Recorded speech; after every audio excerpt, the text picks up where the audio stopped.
ಎಲ್ರಿಗೂ ನಮಸ್ಕಾರ. ಈಗಾಗಲೇ ತಮ್ನೇಲನ್ನು ನೋಡಿ ನಿಮ್ಮೆಲ್ರಿಗೂ ಗೊತ್ತಾಗಿರುತ್ತೆ. ಈ ಒಂದು ವಿಡಿಯೋ ಬಂದು ಹೀಲಿಂಗ್ ಪೆಟಲ್ಸ್ ಬಗ್ಗೆ. ಹೀಲಿಂಗ್ ಪೆಟಲ್ಸ್ ಯಶೋಗಾಥೆ ಭಾಗ 1. ಮೊದಲಿಗೆ ನಾನು ಯಾಕೆ ಈ ಒಂದು ಹೆಸರನ್ನ ಇಟ್ಟೆ, ಯಶೋಗಾಥೆ ಅಂತ ಇಡುವಂಥದ್ದು ಏನಾಗಿದೆ ಅನ್ನೋದ್ರ ಬಗ್ಗೆ ಸಣ್ಣದಾಗಿ ಹೇಳ್ಬಿಡ್ತೇನೆ. ಎಲ್ರಿಗೂ ಗೊತ್ತಿರೋ ಹಾಗೆ ನಾನು ಇದನ್ನು ರೀಸ್ಟಾರ್ಟ್ ಮಾಡಿ, ಹೀಲಿಂಗ್ ಪೆಟಲ್ಸ್ ಅಂತ ಹೇಳೋದು ನಾನು ಹೊಸದಾಗೇನು ಸ್ಟಾರ್ಟ್ ಮಾಡಿದ್ದಲ್ಲ, ಇದು ಆಲ್ರೆಡಿ ಸ್ಟಾರ್ಟ್ ಆಗಿದ್ದಂಥದ್ದು. ಸೊ ಆ ಕಥೆಯನ್ನು ನಾನು ನಿಮಗೆ ಈ ವಿಡಿಯೋದಲ್ಲಿ ಹೇಳ್ತಾ ಹೋಗ್ತೇನೆ. ಸೊ ನಾನು ರೀಸ್ಟಾರ್ಟ್ ಮಾಡಿ ಜಸ್ಟ್ ಇವಾಗ 6 ಮಂತ್ಸ್ ಆಗಿದೆ ಅಷ್ಟೇ. ನವೆಂಬರ್ ಮೊದಲ ವಾರದಿಂದ ನಾನು ಆರ್ಡರ್ಸ್ ತಗೊಳ್ಳೋದಕ್ಕೆ ಪ್ರಾರಂಭ ಮಾಡಿದ್ದು. ಅಕ್ಟೋಬರ್ ಕೊನೆಯಲ್ಲಿ ನಾನು ಆರ್ಡರ್ಸ್ ತಗೋತೀನಂತ ಹೇಳಿದ್ಮೇಲೆ ಫಸ್ಟ್ ವೀಕಿಂದ ಡಿಸ್ಪ್ಯಾಚ್ ಮಾಡೋದಕ್ಕೆ ಸ್ಟಾರ್ಟ್ ಆಯಿತು ನವೆಂಬರಿಂದ. ಅಲ್ಲಿನಿಂದ ಇಲ್ಲಿವರೆಗೆ 10 ಬ್ಯಾಚ್ ಆಗಿದೆ. ಸೊ 10 ಬ್ಯಾಚಿಂದ 700 ಜನ ಗ್ರಾಹಕರನ್ನ ನಮ್ಮ ಹೀಲಿಂಗ್ ಪೆಟಲ್ಸು ರೀಚ್ ಆಗಿದೆ. ಸೊ ಹಾಗಾಗಿ ನಾನು ಈ ಒಂದು ಕಾರ್ಯಕ್ರಮಕ್ಕೆ ಅಥವಾ ಈ ಒಂದು ಸರಣಿಗೆ ಯಶೋಗಾಥೆ, ಹೀಲಿಂಗ್ ಪೆಟಲ್ಸ್ ಯಶೋಗಾಥೆ ಅಂತಾನೆ ಹೇಳ್ತೀನಿ. ತುಂಬಾ ಜನರಿಗೆ ಇದೊಂದು ಕುತೂಹಲ ಇರುತ್ತೆ, ಏನಿದು ಇಷ್ಟು ದಿನ ಮಣ್ಣಿನ ಆಭರಣಗಳನ್ನ ಮಾತ್ರ ಮಾಡ್ತಾ ಇದ್ರು, ಇದ್ದಕ್ಕಿದ್ದಾಗೆ ಯಾವುದೋ ಹೀಲಿಂಗ್ ಪೆಟಲ್ಸ್ ಅಂತ ಹೇಳಿ ಶಾಂಪೂ, ಆಯಿಲು, ಹೇರ್ ಬಟರ್ ಅಂತ ಸ್ಟಾರ್ಟ್ ಮಾಡಿದಾರಲ್ಲ ಅಂತ, ಹೊಸದಾಗಿ ಎಲ್ಲಿಂದ ಕಲ್ತರು ಇದೆಲ್ಲ ಅಂತ ಹೇಳಿ. ಖಂಡಿತ ಇದೆಲ್ಲವೂ ಈಗ ನಾನು ಪ್ರಾರಂಭ ಮಾಡಿದ್ದು ಅಲ್ವೇ ಅಲ್ಲ. ಇದೆಲ್ಲವನ್ನ ಈ ಕನಸನ್ನ ಅಥವಾ ಈ ಒಂದು ಹೆಜ್ಜೆಯನ್ನ ಮೊದಲು ಹುಟ್ಟು ಹಾಕಿದ್ದು ಲೋಹಿತ್. ಸೊ ಅವನ ಕನಸನ್ನ ನಾನು ಮತ್ತೆ ರೀಸ್ಟಾರ್ಟ್ ಮಾಡಿದ್ದೇನೆ ಅಷ್ಟೇನೆ. ಸೊ ಹೇಗೆ ಇದು ಸ್ಟಾರ್ಟ್ ಆಯಿತು ಹೀಲಿಂಗ್ ಪೆಟಲ್ಸು ಅನ್ನೋ ಈ ಒಂದು ಹೆಜ್ಜೆ ಇವತ್ತಿನಿಂದ ಅಲ್ಲ, ಸೊ ಹಿಂದೆ 2020ಯಲ್ಲಿ ನಮಗೆ ಈ ಪ್ಲ್ಯಾನ್ ಬಂದಿದ್ದು. ಸೊ 2020 ಜೂನ್ 17 ಅಂತ ಅನಿಸುತ್ತೆ. ಆಗ ನಾನು ಆಯಿಲ್ ಮಾಡ್ತಾ ಇದ್ದೆ. ಆಯಿಲ್ ಅಂತ ಹೇಳಿದ್ರೆ ಬರೀ ನನಗೆ, ನಮ್ಮ ಮಕ್ಕಳಿಗೆ ಮತ್ತು ಲೋಹಿತ್ಗೆ ಮಾತ್ರ ಬಳಸ್ತಾ ಇದ್ದಿದ್ದು. ಸೇಮ್ ನಿಮಗೆ ತೋರಿಸಿದ್ನಲ್ಲ, ಅದರಲ್ಲಿ ಸ್ವಲ್ಪ ಕಡಿಮೆ ಇಂಗ್ರೀಡಿಯೆಂಟ್ಸ್ ಇರ್ತಾ ಇತ್ತು. ಈಗ ನಿಮಗೆ ಲಾಸ್ಟ್ ನನ್ನ ವಿಡಿಯೋ ಏನು ಆಯಿಲ್ ಮಾಡೋದು ನೋಡಿದ್ದೀರಲ್ಲ, ಅದೆಲ್ಲ ಸ್ವಲ್ಪ ಏನು ಅಪ್ಡೇಟ್ ಆಗಿರೋವಂಥದ್ದಂತ ಹೇಳ್ಬೋದು. ಸೊ ಆ ಥರ ಆಯಿಲ್ನ ನಾನು ಮಾಡುವಾಗ ಲೋಹಿತ್ಗೆ ಅದು ತುಂಬ ಚೆನ್ನಾಗಿ ಎಫೆಕ್ಟಿವ್ ಆಗಿ ವರ್ಕ್ ಆಯಿತು. ನಮ್ಮೆಲ್ರಿಗೂ ಆಲ್ರೆಡಿ ವರ್ಕ್ ಆಗಿತ್ತು. ಸೊ 2020ಯಲ್ಲಿ ನನ್ನ ಕೂದಲನ್ನು ನೋಡಿದರೆ, ಆ ಸಮಯದ ನನ್ನ ಫೋಟೋಸ್ ಇರ್ಬೋದು, ವೀಡಿಯೋಸ್ ನೋಡಿದ್ರೆ ತುಂಬ ಚೆನ್ನಾಗಿತ್ತು. ಸೊ ಅವ್ರಿಗೂ ಸಹ ತುಂಬ ಚೆನ್ನಾಗಿ ವರ್ಕ್ ಆಯಿತು. ಆಗ ಅವ್ರೇನು ಮಾಡಿದ್ರು, ಇದನ್ನು ಯಾಕೆ ನೀನು ಬಿಸ್ನೆಸ್ ಆಗಿ ಮಾಡಬಾರ್ದು ಅಂತ ಹೇಳಿ ಒಂದು ಐಡಿಯಾ ತೊಗೊಂಡ್ರು.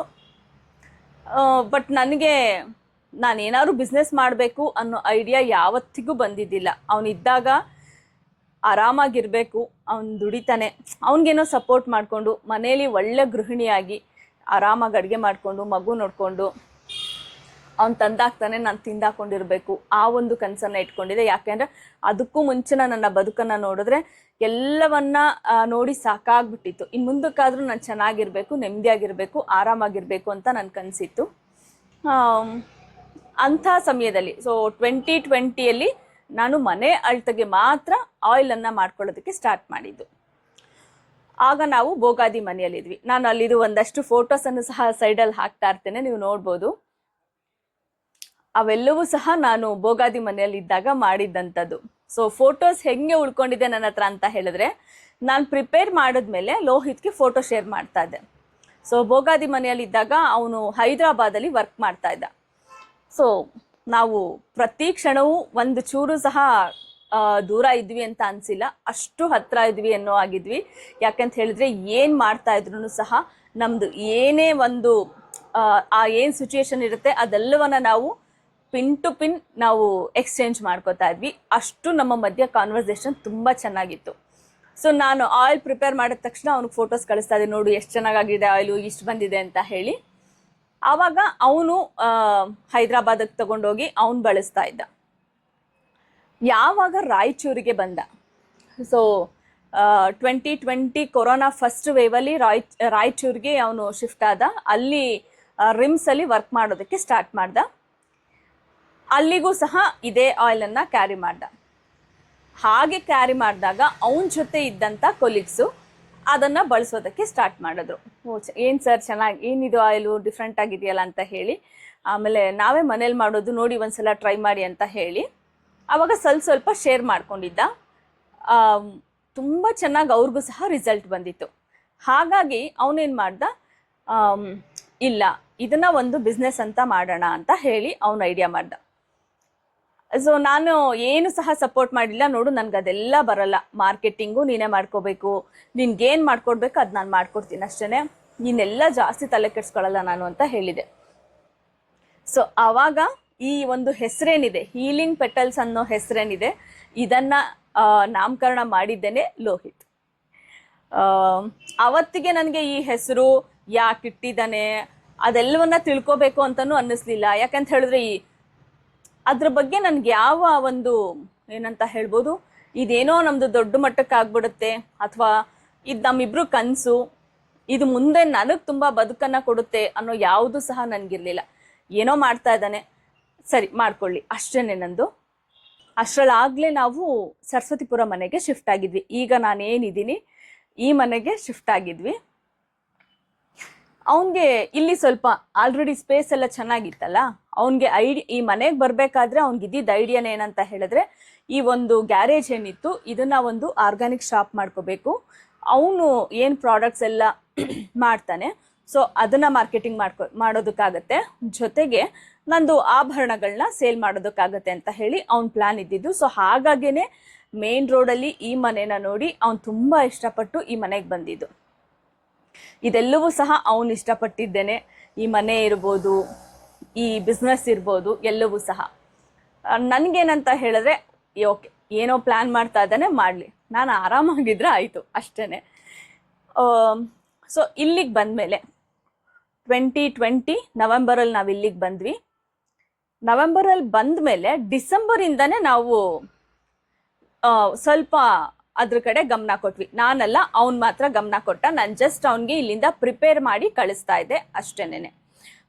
ಆಗ್ಲೇ ಅವನಿಗೆ ಆಗಿನ್ನೂ ನಮ್ಮದು ಪುಟ್ಟದು ಅಂದರೆ ತುಂಬ ಪುಟಾಣಿ ಬಿಸ್ನೆಸ್ಸು. ಅವನ ಸುತ್ತಮುತ್ತ ರಾಯಚೂರಲ್ಲಿ ಅವನಿಗೆ ಒಂದಷ್ಟು ಅವನ ಕೊಲೀಗ್ಸ್ ಯಾರಿದ್ದಾರೆ, ಅವನ ಪರಿಚಯದವ್ರು ಯಾರಿದ್ದಾರೆ, ಅವ್ರಿಗೆ ಮಾತ್ರ ಇದನ್ನು ಸೇಲ್ ಮಾಡ್ತಾ ಇದ್ದ. ಅಷ್ಟಕ್ಕೇ ಅವ್ನಿಗೆ ಎಷ್ಟು ದೊಡ್ಡ ಕನಸು ಅಂತ ಹೇಳಿದ್ರೆ, ಎಷ್ಟು ಅವನು ಲೇಬಲ್ಗಳನ್ನ ಮಾಡಿಸಿದ್ದಾನೆ ಅಂತ ತೋರಿಸ್ತೀನಿ. ಇದೆಲ್ಲವೂ ಸಹ ಅವನು ಅವಾಗ ರೆಡಿ ಮಾಡಿಸಿದಂಥ ಲೇಬಲ್ಸು. ಇದ್ಯಾವುದನ್ನು ನಾನು ಇವಾಗ ಬಳಸೋಕ್ಕಾಗಲ್ಲ. ಅವನು ಎಷ್ಟೆಲ್ಲ ಪ್ರಾಡಕ್ಟ್ಸ್ ಮಾಡಬೇಕು ಅಂತ ಇತ್ತು ಅಂತ ಹೇಳಿದ್ರೆ, ಇದು ಬಂದು ಹೀಲಿಂಗ್ ಪೆಟಲ್ಸ್ ತ್ರಿಫಲ. ಅದು ಈ ಲೋಗೋ ಏನಿದೆ ಅದು ಸಹ ಅವನೇ ರೆಡಿ ಮಾಡಿದ್ದು. ಈಗ ನಮ್ಮ ಹೀಲಿಂಗ್ ಪೆಟಲ್ಸ್ ಶಾಂಪೂ ಇರ್ಬೋದು, ಆಯಿಲ್ ಇರ್ಬೋದು, ಎಲ್ಲದ್ರ ಮೇಲೂ ಅದೇ ಲೋಗೋನ ಸೇಮ್ ಡಾಕ್ಟರ್ ಲೋಹಿತ್ಸ್ ಹೀಲಿಂಗ್ ಪೆಟಲ್ಸ್ ಅಂತ ಏನಿದೆ ಅದನ್ನು ಹಾಗೆ ಕ್ಯಾರಿ ಮಾಡ್ಕೊಂಡು ಬಂದಿದ್ದೀವಿ. ಸೊ ಅವನಿಗೆ ಬಂದು ತ್ರಿಫಲ ಸ್ಟಾರ್ಟ್ ಮಾಡಬೇಕು ಅಂತ ಇತ್ತು. ಅದಾದಮೇಲೆ ಇದು ಹೇರ್ ಗ್ರೋತ್ ಆಯಿಲ್, ಸೇಮ್ ನಮ್ಮ ಸುರಭಿ ಇವಾಗ ಅದನ್ನು ಚೇಂಜ್ ಮಾಡಿ ಅದಕ್ಕೊಂದು ಹೊಸ ರೂಪ, ಬಟ್ ಅವನೇನೇನಿತ್ತು ಅದನ್ನೇ ಕ್ಯಾರಿ ಮಾಡಿದ್ದಾಳೆ. ಇನ್ನೊಂದು ಸ್ವಲ್ಪ ಅಟ್ರಾಕ್ಟಿವ್ ಆಗಿ ಅಲ್ಲಿಗೊಂದು ಹೆಣ್ಮಗುದು ಏನು ಲೋಗೋ ಎಲ್ಲ ಹಾಕಿ, ಲೋಗೋ ಅಲ್ಲ, ಹೆಣ್ಮಗುದು ಒಂದು ಕೂದಲೆಲ್ಲ ಬಿಟ್ಕೊಂಡಿರೋದೆಲ್ಲ ಹಾಕಿ ಅದನ್ನು ತುಂಬ ಚೆನ್ನಾಗಿ ಮಾಡಿದ್ದಾಳೆ. ಬಿಟ್ಟರೆ ಈ ಲೋಗೋ ಏನಿದೆ ಇದೆಲ್ಲವೂ ಸಹ ಅವನು ಅವತ್ತೇ ರೆಡಿ ಮಾಡಿದ್ದದು. ಇದು ಬಂದು ಆಯಿಲ್ದು. ಆ್ಯಂಡ್ ತ್ರಿಫಲ ಆಯಿತು.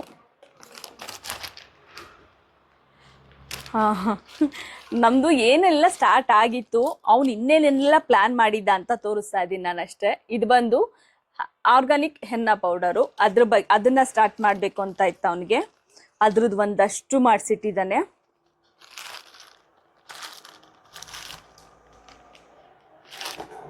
ಮತ್ತು ಹುಡುಕಬೇಕೆಲ್ಲ.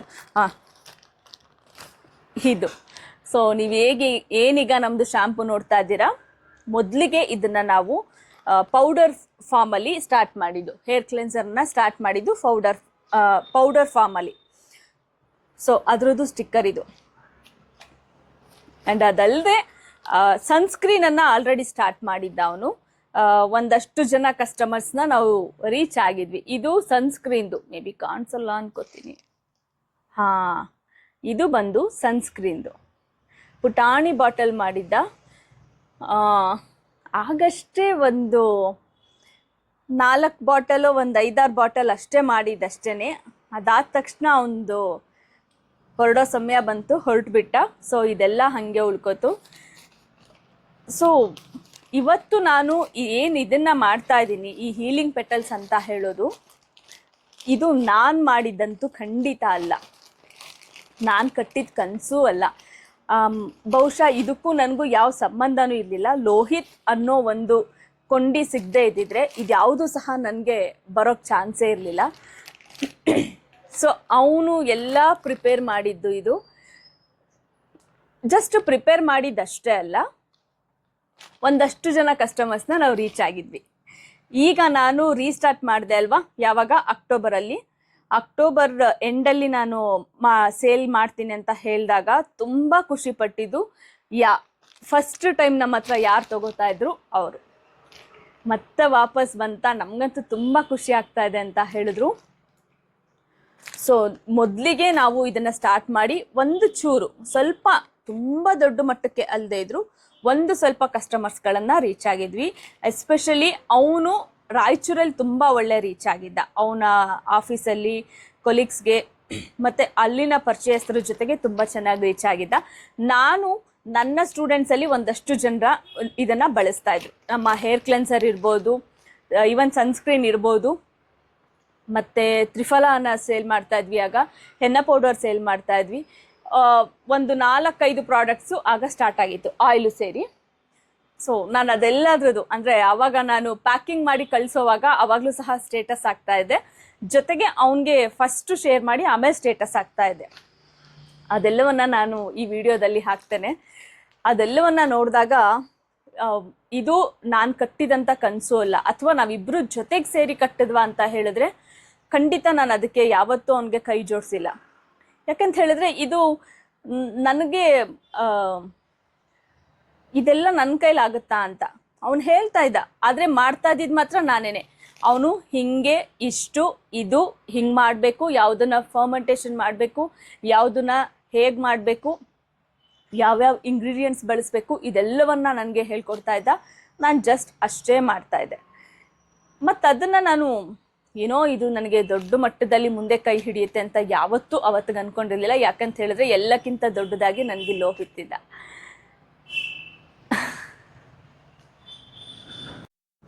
ಬದುಕಿನ ತಿರುವು ಯಾವಾಗ ಹೆಂಗೆ ತಗೊಳುತ್ತೆ ಅಂತ ಹೇಳೋಕ್ಕಾಗಲ್ಲ ಅನ್ನೋದಕ್ಕೆ ನಾನು ಜ್ವಲಂತ ಸಾಕ್ಷಿ ಅಂತಲೇ ಹೇಳ್ಬೋದು. ಅಷ್ಟು ಚೆನ್ನಾಗಿ ಕಟ್ಟಿದ್ದಂಥ ಅವನ ಕನಸು ಎಷ್ಟು 2020 ಡಿಸೆಂಬರಿಂದ ಸ್ಟಾರ್ಟ್ ಮಾಡಿದ್ವಿ ನಾವು. ಡಿಸೆಂಬರಿಂದ ಸ್ಟಾರ್ಟ್ ಮಾಡಿ ಡಿಸೆಂಬರ್, ಜಾನ್ವರಿ, ಫೆಬ್ರವರಿ, ಮಾರ್ಚ್ ಮತ್ತು ಏಪ್ರಿಲ್ವರೆಗೂ 5 ತಿಂಗಳು, ಹೆಚ್ಚು ಕಡಿಮೆ 5 ತಿಂಗಳಲ್ಲ, ಏಪ್ರಿಲ್ ಮಧ್ಯದಲ್ಲೇ ನಾವು ಸ್ಟಾಪ್ ಆಯಿತು. ಅವ್ನಿಗೆ ಯಾವಾಗ ತುಂಬ ಹುಷಾರು ತಪ್ತಾ ಜ್ವರ ಬಂತು ಅಂತ ಹೇಳ್ತು, ಆಗ ಸ್ಟಾಪ್ ಆಗಿದ್ದು. ಅದು ಯಾವತ್ತಿಗೂ ಅಲ್ಲೇ ನಿಂತೋಯ್ತು ಅಂತ ಅಂದ್ಕೊಂಡ್ಬಿಟ್ಟಿದ್ದೆ. ಅವ್ನು ಯಾವಾಗ ಇಲ್ಲ ಅಂತ ಹೇಳಿದಾಗ ಅದ್ರ ಜೊತೆಗೆ ಅವನು ಮಾಡ್ತಾ ಇದ್ದಂಥ, ಅವನ ಕನಸಾಗಿದ್ದಂಥ ಈ ಒಂದು ಹೆಜ್ಜೆ ಮುಗೀತು ಅಂತ ನಾನು ಅಂದ್ಕೊಂಡ್ಬಿಟ್ಟಿದ್ದೆ. ನನಗೆ ಏನಂತ ಹೇಳಿದ್ರೆ ಅವನಿಲ್ಲ ಅಂದ ತಕ್ಷಣ ನನ್ನ ಕೈಲಿ ಏನಿದೆ ಅದರಿಂದ ಬದುಕನ್ನು ಕಟ್ಕೋಬೇಕಾಗಿತ್ತು. ಸೊ ನನ್ನ ಕೈಲಿದ್ದಿದ್ದು ಮಣ್ಣು ಮಾತ್ರ. ಯಾಕಂದರೆ ನಾನು ತುಂಬ ಪಳಗಿದ್ದಿದ್ದು ಮತ್ತು ನನಗೆ ತುಂಬ ಚೆನ್ನಾಗಿ ಗೊತ್ತಿದ್ದಿದ್ದು ಮಣ್ಣು ಮಾತ್ರ. ಸೊ ಅದು ಮಾತ್ರ ನನಗೆ ಉಳಿದುಕೊಂಡಿದ್ದೆ ಅಂತ ಅನ್ನಿಸ್ತು. ಬೇರೆ ಎಲ್ಲವೂ ಸಹ ಮರ್ತೋದಂಗೆ ಆಗೋಯ್ತು. ಅದನ್ನು ಬಿಟ್ಟೆ ಹೀಲಿಂಗ್ ಪೆಟಲ್ಸ್ ಅನ್ನೋದು ನನಗೆ ಇವತ್ತಿಗೂ ಶಾಕ್ ಅನಿಸುತ್ತೆ. ಹೌದಲ್ವಾ, ಅವತ್ತಿದ್ದಿದ್ದಲ್ವಾ ಇದು ಅಂತ ಅನಿಸುತ್ತೆ. ಅಷ್ಟು ಮಟ್ಟಿಗೆ ಇದನ್ನು ನಾನು ಮರ್ತೇ ಬಿಟ್ಟಿದ್ದೆ ಅವತ್ತು.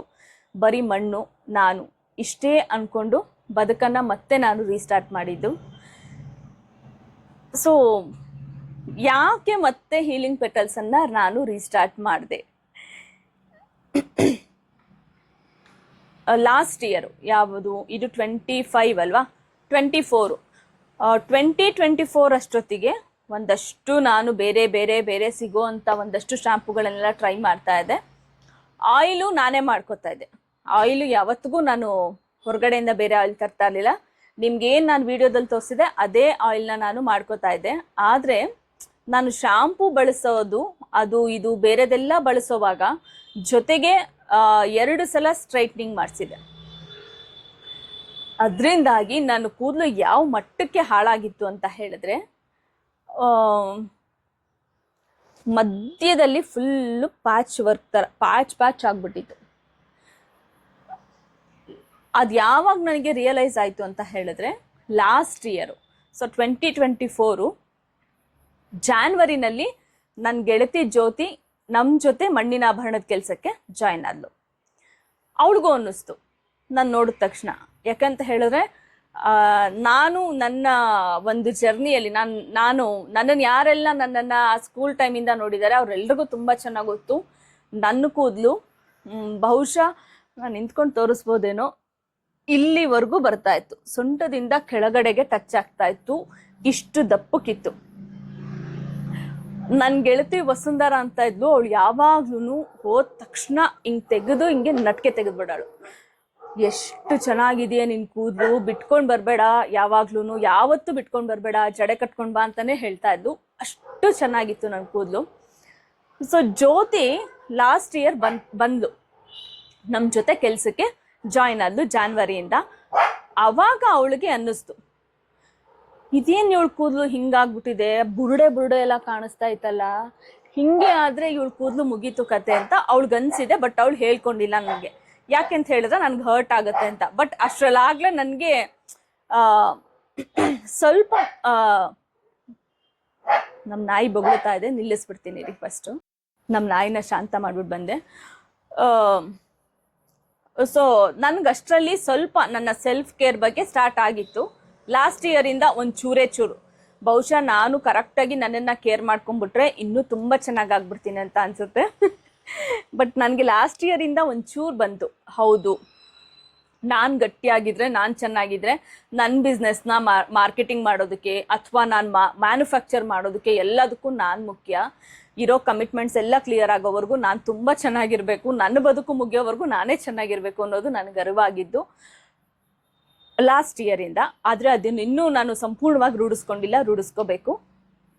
ಅದೇ ಒಂದು ಪ್ರಯತ್ನದಲ್ಲಿ ಇದ್ದೇನೆ, ನನ್ನನ್ನು ನಾನು ಸಂಪೂರ್ಣವಾಗಿ ಪ್ರೀತಿಸುವಂಥ ಒಂದು ಪ್ರಯತ್ನದಲ್ಲಿ ನಡೀತಾ ಇದ್ದೀನಿ.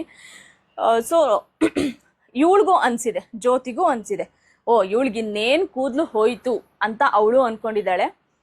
ನನಗೆ ಒಳಗೆ ಅನ್ಸಕ್ಕೆ ಸ್ಟಾರ್ಟ್ ಆಯಿತು. ಎಷ್ಟೋ ಸಲ ಅಂದ್ಕೊಂಡಿದ್ದೀನಿ, ಮೇ ಬಿ ನಾನು ವಿಗ್ ಯೂಸ್ ಮಾಡೋ ಮೂಮೆಂಟ್ ಏನಾದರೂ ಬರುತ್ತಾ, ಅದಕ್ಕೆ ಬೇರೆ ಇನ್ವೆಸ್ಟ್ ಮಾಡಬೇಕಾಗತ್ತಾ. ಮತ್ತು ಕೂದಲು ಇಲ್ಲ ಅಂತ ಹೇಳಿದ್ರೆ ಆ ಒಂದು ಆತ್ಮವಿಶ್ವಾಸ ಅನ್ನೋದಿದೆಯಲ್ಲ, ಅದು ಎಷ್ಟು ಕುಂದುತ್ತೆ ಅಂತ ಹೇಳೋದು ಬಹುಶಃ ಕಳ್ಕೊತಾ ಹೋದವ್ರಿಗಷ್ಟೇ ಗೊತ್ತಾಗುತ್ತೆ. ಆ ಒಂದು ಅನುಭವ ನನಗೂ ಆಗಿದೆ. ಎಷ್ಟು ಅಂದರೆ ಆಯಿಲ್ ಹಚ್ಬಿಟ್ರಂತೂ ಬುರುಡೆ ನೀಟಾಗಿ ಕಾಣಿಸ್ತಾ ಇತ್ತು, ಎಲ್ಲ ಲೈನ್ ಬುರುಡೆ ಕಾಣಿಸ್ತಾ ಇತ್ತು, ಹಂಗಾಗ್ಬಿಟ್ಟಿತ್ತು. ಆಮೇಲೆ ಸರಿ ಅಂತ ಹೇಳಿ ಜೂನಲ್ಲಿ ನನಗೆ ಫೈನಲ್ ಆಗಿ ರಿಯಲೈಸ್ ಆಯಿತು, ಇಲ್ಲ ಇದೇನೋ ಆಗ್ತಾ ಇಲ್ಲ ನನಗೆ, ಸೊ ನಾನು ಏನಾದರೂ ಇದಕ್ಕೆ ಕೇರ್ ಮಾಡಲೇಬೇಕು ಅಂತ ಹೇಳಿ ಆವಾಗ ನಾನು ನಿಮಗೆ ಒಂದು ಬುಕ್ಕನ್ನು ತೋರಿಸಿದ್ದೆ. ಆ ಒಂದು ಬುಕ್ ಏನಿದೆ, ಸೊ ಅದು ಈ ಎಲ್ಲದಕ್ಕೆ ಕಾರಣ ಅಂತ ಹೇಳಿ. ಒಂದು ನಿಮಿಷ ಆ ಬುಕ್ ತೊಗೊಂಡು ಬಂದ್ಬಿಡ್ತೀನಿ ರೀ. ತುಂಬ ಸೆಕೆ ಇವಾಗ ಅನ್ನಿಸ್ತಾ ಇದೆ, ಕೂದಲು ಜಾಸ್ತಿ ಆದ್ರೂ ಎಷ್ಟು ಕಷ್ಟ ಅಂತ ಹೇಳಿ. ಸೊ ಇದು ಅವನ ಬುಕ್ಕು. ಏನಪ್ಪ ಕತೆ ಅಂತ ಹೇಳ್ಕೊಂಡು ಬೇಜಾರಲ್ಲಿ ಸುಮ್ಮನೆ ಏನೋ ಮನೆಯೆಲ್ಲ ನೋಡುವಾಗ ಈ ಬುಕ್ ಸಿಕ್ತು. ಸೊ ಇದು ಅವನು ಯಾವಾಗಲೂ ಎಲ್ಲವನ್ನ ಬರೆದಿಡ್ತಾ ಇದ್ದಿದ್ದು. ನಾನು ಎಷ್ಟೊಂದು ಸಲ ಇದನ್ನ ಅಂದರೆ ಅವನ ಬುಕ್ಕು ಅಂತ ಕೇರ್ ಮಾಡಿದ್ದೀನಿ ಹೊರತು ಇದರಲ್ಲಿ ಏನೋ ತುಂಬ ಇಂಪಾರ್ಟೆಂಟ್ ವಿಷಯ ಇದೆ ಅಂತ ಯಾವತ್ತೂ ಕೇರ್ ಮಾಡಿಲ್ಲ. ಬಟ್ ಅವನ ಬುಕ್ಕು ಅನ್ನೋದಕ್ಕೋಸ್ಕರ ಅವನ ಒಂದು ಪೇಪರ್ನೂ ಸಹ ನಾನು ಆ ಕಡೆ ಹಾಕಿಲ್ಲ, ಅಷ್ಟು ನೀಟಾಗಿ ಇಟ್ಟಿದ್ದೀನಿ. ಅವ್ನು ಯಾವುದೋ ಒಂದು ಪೇಪರು ಕಡೆಯಲ್ಲಿ ಬರೆದು ಹಿಂಗೆ ಮುದ್ರೆ ಪಕ್ಕಕ್ಕೆ ಇಟ್ಟಿರೋದನ್ನು ಸಹ ನಾನು ಎಸ್ತಿಲ್ಲ, ಅಷ್ಟು ನೀಟಾಗಿ ಇಟ್ಟಿದ್ದೀನಿ. ಸೊ ಅಂಥದ್ರಲ್ಲಿ ಈ ಬುಕ್ಕನ್ನು ಅವ್ನು ಬಳಸಿದ ಬುಕ್ಕು, ಅವ್ನು ಬರೆದಿರೋ ಬುಕ್ಕು ಅಂತ ನಾನು ತೆಗೆದಿಟ್ಟಿದ್ದು. ಸುಮ್ಮನೆ ತಿರುವಾಕುವಾಗ ನನಗೆ ಹೀಲಿಂಗ್ ಪೆಟಲ್ಸ್ ಗೊತ್ತಾಯಿತು. ಸೊ ಅವನು ಬರೆದಿರೋ ಅಂಥದ್ದು, ಸೊ ಅವನ ಏನೆಲ್ಲ ಹೆಂಗೆ ಮಾಡಬೇಕು ಅನ್ನೋದೆಲ್ಲ, ಮತ್ತು ನೆಕ್ಸ್ಟ್ ಏನು ಮಾಡಬೇಕು, ಪ್ರಾಡಕ್ಟ್ಸ್ ಯಾವ್ಯಾವುದನ್ನು ನಾವು ತರಬೇಕು ಅನ್ನೋದನ್ನೆಲ್ಲ ಅವನು ಯಾವಾಗ್ಲೂ ಬರೀತಾ ಇದ್ದ. ಎಷ್ಟು ಅವನು ಪ್ಲ್ಯಾಂಡ್ ಆಗಿ ಬದುಕ್ತಾ ಇದ್ದ ಅಂತ ಹೇಳಿದ್ರೆ, ಬಹುಶಃ ಅವನಷ್ಟು ಪ್ಲ್ಯಾಂಡ್ ಆಗಿ ನಾನೇನಾದರೂ ಬದುಕೋದಕ್ಕೆ ಸ್ಟಾರ್ಟ್ ಮಾಡಿದ್ರೆ ಇನ್ನೂ ತುಂಬ ಚೆನ್ನಾಗಿ ಬದುಕ್ಬೋದು ಅಂತ ಅನಿಸುತ್ತೆ. ಅಷ್ಟು ಚೆನ್ನಾಗಿ ಪ್ಲ್ಯಾನ್ ಮಾಡ್ತಾ ಇದ್ದ ಅವನು. ಸೊ ಈ ಬುಕ್ಕು ನನ್ನ ಕೈಗೆ ಸಿಕ್ಕಿದ ಮೇಲೆ ನಾನೇನು ಮಾಡಿದೆ, ನಾನು ಸಾಮಾನ್ಯವಾಗಿ ಏನೇ ಮಾಡಿದ್ರು ನೀನು ಇಬ್ರಿಗೆ ಮಾತ್ರ ಅಡುಗೆ ಮಾಡು, ಒಬ್ರಿಗೆ ಮಾತ್ರ ಅಡುಗೆ ಮಾಡು, ಅಥವಾ ಒಬ್ರಿಗಾಗೋಷ್ಟು ಏನಾದರೂ ಮಾಡು ಅಂತ ಹೇಳಿದ್ರೆ ನನ್ನ ಕೈಲಾಗಲ್ಲ ಅದು. ನನಗೆ ಏನೇ ಮಾಡಿದ್ರು ಸ್ವಲ್ಪ ಜಾಸ್ತಿನೇ ಮಾಡೋದು. ಸೊ ಶ್ಯಾಂಪೂವನ್ನು ನಾನು ಸ್ಟಾರ್ಟ್ ಮಾಡಿದಾಗ ಆಬ್ವಿಯಸ್ಲಿ ಅದು ಒಂಚೂರು ಅಂತ ಹೋಗಿದ್ದು ಒಂದಷ್ಟಾಯಿತು.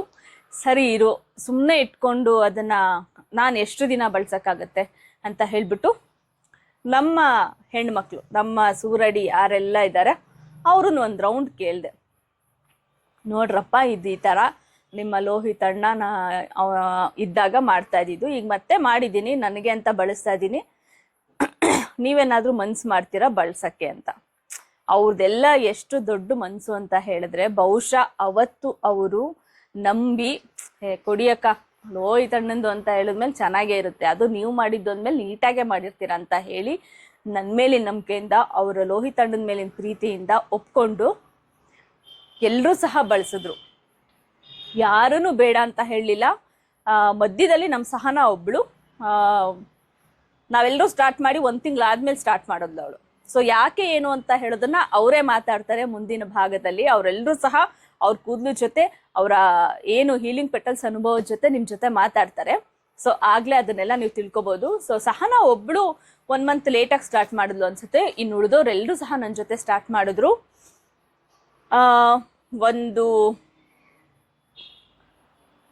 ಒಂದು ತಿಂಗಳಲ್ಲಿ ನಮಗೆ ಗೊತ್ತಾಯ್ತಾ ಬಂತು, ಇದೇನೋ ವರ್ಕ್ ಆಗ್ತಾ ಇದೆ, ಹೇರ್ ಫಾಲ್ ಸ್ಟಾಪ್ ಆಗಿದೆ, ಆ ಕೂದಲಿಗೆ ಜೀವ ಬರ್ತಾ ಇದೆ, ಖುಷಿ ಆಗ್ತಾ ಇದೆ ಅಂತ ಹೇಳೋದು ಗೊತ್ತಾಯ್ತು. ಎಸ್ಪೆಷಲಿ ನನಗಂತೂ ಆಕಾಶನ ಅಂಗೈಗೆ ತಂದುಕೊಟ್ಟಷ್ಟು ಖುಷಿ ಆಯಿತು. ನನಗೆ ಅವತ್ತಿಗೂ ಸಹ ಇದನ್ನ ಮತ್ತೆ ರೀಸ್ಟಾರ್ಟ್ ಮಾಡಬೇಕು ಬಿಸ್ನೆಸ್ ಅಂತ ಐಡಿಯಾ ಇರಲಿಲ್ಲ. ಯಾವಾಗ ಇದನ್ನ 4 ತಿಂಗಳು ಇದನ್ನ ದಾಟಿದ್ವಿ, ಆವಾಗ ನನಗೆ ಅನ್ನಿಸ್ತು,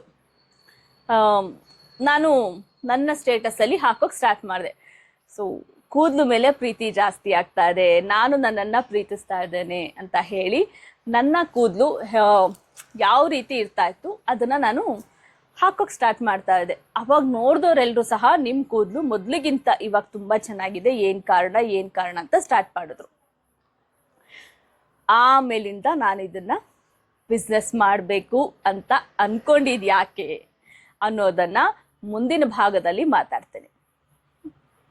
ಯಾಕಂತ ಹೇಳಿದ್ರೆ ಆಲ್ರೆಡಿ ಇದೆ ಒಂದು 20 ಮಿನಿಟ್ಸ್ ದಾಟ್ಬಿಟ್ಟಿದೆ ಅಂತ ಅನಿಸುತ್ತೆ. ಹಾಗಾಗಿ ಮುಂದಿನ ಭಾಗದಲ್ಲಿ ಇದನ್ನು ಬಿಸ್ನೆಸ್ ಆಗಿ ಮಾಡಬೇಕು ಅಂತ ಯಾಕೆ ಅನ್ನಿಸ್ತು, ಜೊತೆಗೆ ನನ್ನ ಸ್ಟಾಫ್, ನೀಲಿಕಲಾ ಸ್ಟಾಫು ಯಾರು ಇದನ್ನೆಲ್ಲ ಬಳಸಿದ್ದಾರೆ ಅವರೆಲ್ಲರೂ ಸಹ ಅವ್ರ ಕೂದಲಿನ ಜೊತೆ, ಅವ್ರ ಅನುಭವದ ಜೊತೆ ಮಾತಾಡ್ತಾರೆ. ಖಂಡಿತ ಮಿಸ್ ಮಾಡಿದೆ. ಹೀಲಿಂಗ್ ಪೆಟಲ್ಸ್ ಬಗ್ಗೆ ನಿಮಗೆ ಸಂಪೂರ್ಣವಾಗಿ ತಿಳಿಬೇಕು ಅಂತ ಹೇಳಿದ್ರೆ ಈ ಒಂದು ಸೀರೀಸ್ನ ಮಿಸ್ ಮಾಡಿದೆ ನೋಡಿ.